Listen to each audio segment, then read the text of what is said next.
Hello, friends. You may notice the special holiday episode has a slightly warmer, more active feel than our usual stories. It's a classic holiday reading created to bring comfort and nostalgia to the entire family during the season. Settle in and let the quiet, festive mood wash over you. Happy holidays from the entire Horse Radio Network team.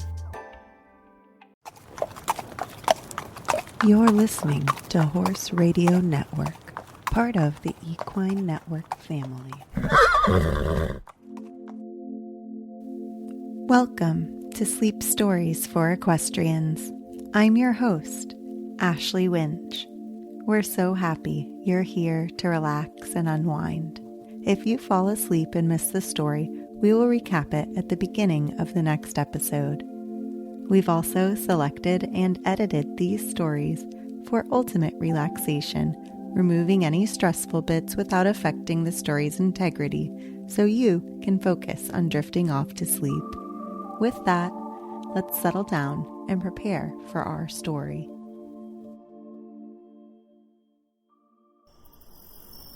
The gates are closed, the horses sleep, the day's work done, the chores complete.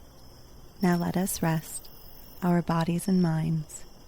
Drift off to sleep and close your eyes. It's time for us to turn down for the night.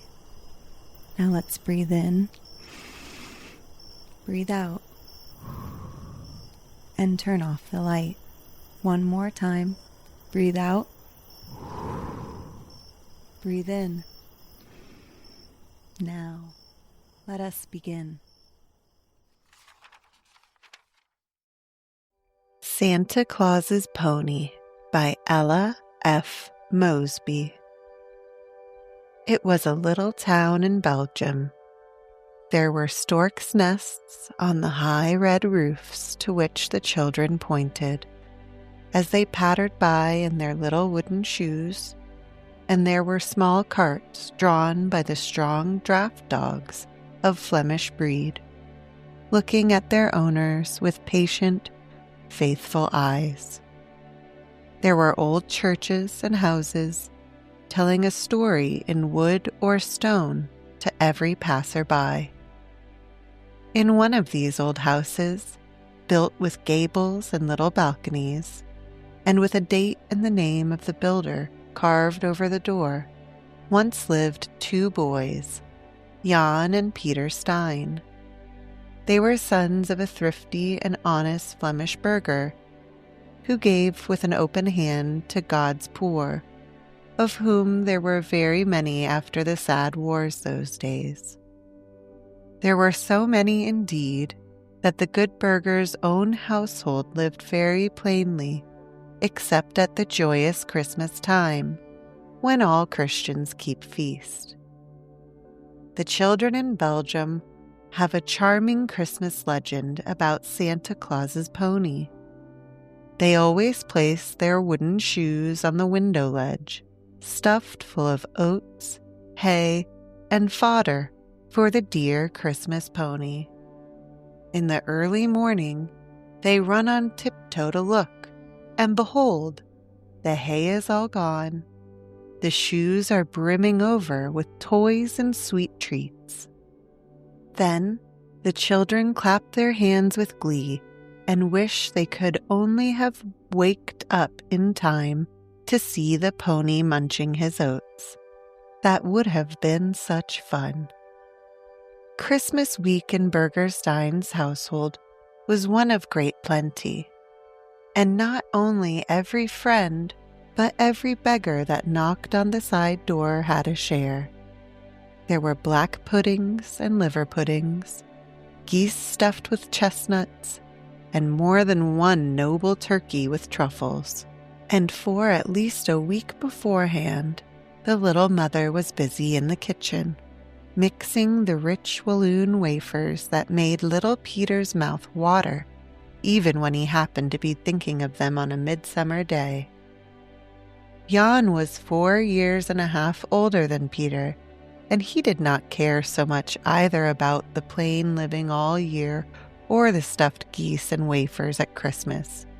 He wanted to go to school at the Griffin House, and he called the old stone building, carved with griffins and dragons, for waterspouts and gargoyles and gable ends, where they taught drawing and carving and architecture, as well as other things less delightful.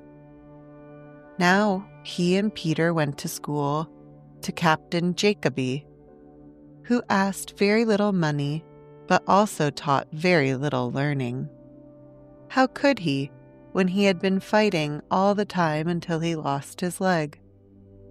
If Jan had wanted indeed to hear about battles and sieges, but Jan's heart was set upon building up in stone and marble and some of fairy dreams he had in his brain. He loved the queer old stone griffins on the schoolhouse, with the quirks in their impossible tales. But the tender-hearted burgher could never keep money enough in his purse to send Jan there, certainly not to send both of his boys, and he and Peterkin had never been separated in all of Peter's short life. No, Jan's heart sank. It was altogether impossible. "Go, boys," called their mother from the spicy, steaming kitchen. "Go quickly and bring home the red cow. She has strayed away to the marsh, but be careful, boys. Don't stay out after sunset. Remember, it's Christmas Eve."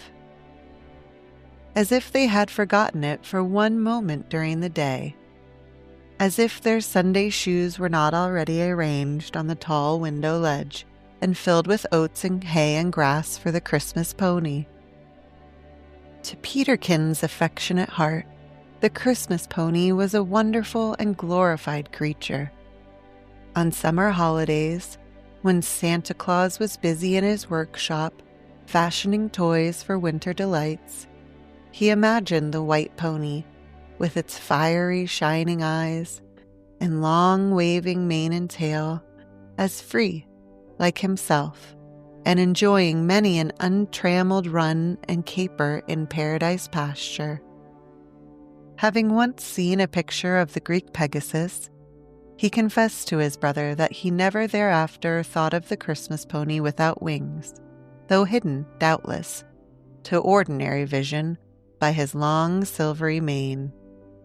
He believed firmly that one night he had actually heard him neigh softly and paw at the wooden ledge. Both the boys were restless. Christmas was in their bones, and so they ran with delight along the frozen path to the marshes to find Kneadle, the strayed red cow. Be sure to join us on Christmas Eve to hear part 2 of Santa Claus's Pony. Enjoy this gentle holiday meditation music as it carries you off to dreamland.